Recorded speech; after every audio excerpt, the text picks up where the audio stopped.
Welcome to part 1 of this series of tutorials about book folding. Here you will learn how to create a mark, cut and fold book in which the pattern is extruded, meaning it is higher than the background. In the classical art digital instruction, this is called method 1. To create your unique book, you will need the mark, cut and fold CAD pattern table or pattern stripe picture. In the description of this video, you can find links to places where you can purchase the templates, which include the table and stripe picture, together with illustrated instructions for a vast set of patterns. The mark, cut and fold CAD pattern table is available both in inches and centimeters. A book of the appropriate dimensions. The mark, cut and fold templates are designed for books of specific height and number of pages. Therefore, you need to make sure that your book is fitting to the template. You will also need a pencil, a pair of scissors, and a ruler. Additionally, you can use a bone folder or another suitable tool for pressing the folded sheet. Here, we just use a plastic spoon. In order to speed up your project, you can also use a big rubber band, as well as a cutting board and a sharp knife. Watch part 4 to find out how to decrease the time spent on your project. First, decide how deep you want your background to be. The recommended depth is from half an inch to 2.5 inches or 1 to 6 centimeters, but no more than half of the book's width.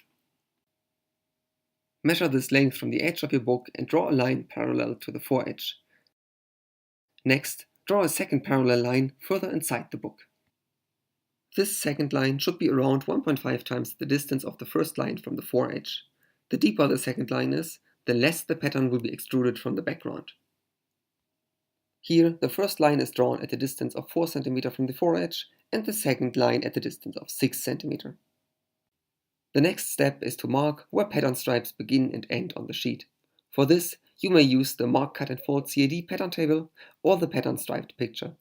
Using the pattern striped picture is usually faster than using the pattern table.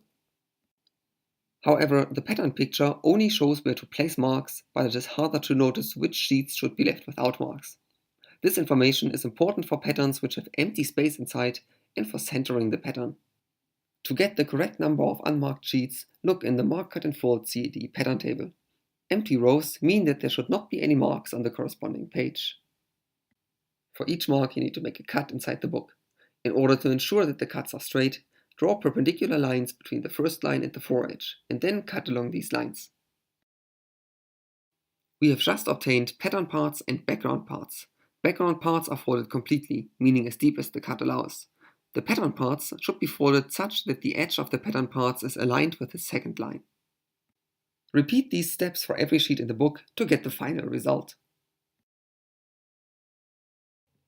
Pattern and background parts are always created in alternating order.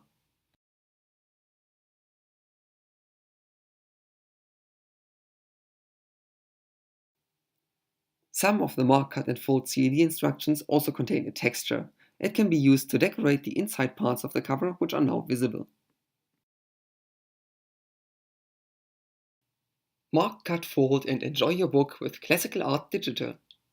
And do not miss the next parts of this tutorial.